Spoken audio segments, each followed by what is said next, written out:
И Музеот на Македонија се вклучува во битката за докажување на македонскиот национален идентитет. Директорката Мени Аницин Пејовска најави изработена поставка со сите позначени личности од македонската историја, а прва ќе биде статуа на античка пејонска свештеничка. Заради деликатниот момент политички во кој што се наоѓаме, мислам дека е правата тема со која што ќе настапиме во овој правец, бидејќи никој нема од соседите право на узурпирање на тој дел од нашето културно минато. Античкото потекло на денешните македонци е актуелна тема која коментираат сите. Бубо Каров е донатор на Музеот на Македонија и тој вели нема никакви дилеми за својот идентитет.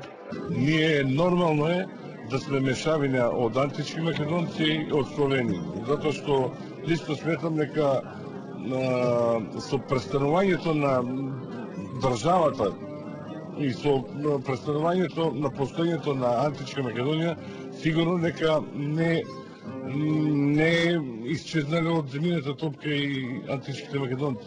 Еден од првите потези на владата беше поставувањето на античките скулптури пред платото на владата и преименувањето на Скопскиот аеродром во Александар Велики, а неговото име ќе го краси автопатот Абановци Гевгелија.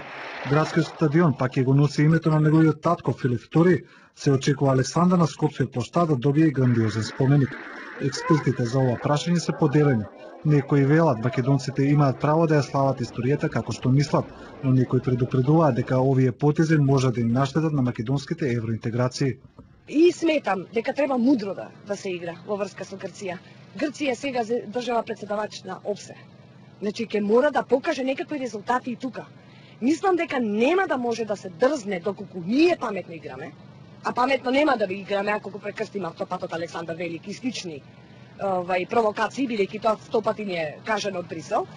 Европските и американските политичари повеќе пати констатираат дека повикувањето на античката историја нема многу да ја помогне на Македонија во приближувањето кон ЕУ и НАТО. Се очекува Грција во своја одбрана пред судот во Хаг да го користи преименувањето на јавните објекти во Македонија како прекршување на привремената спогодба.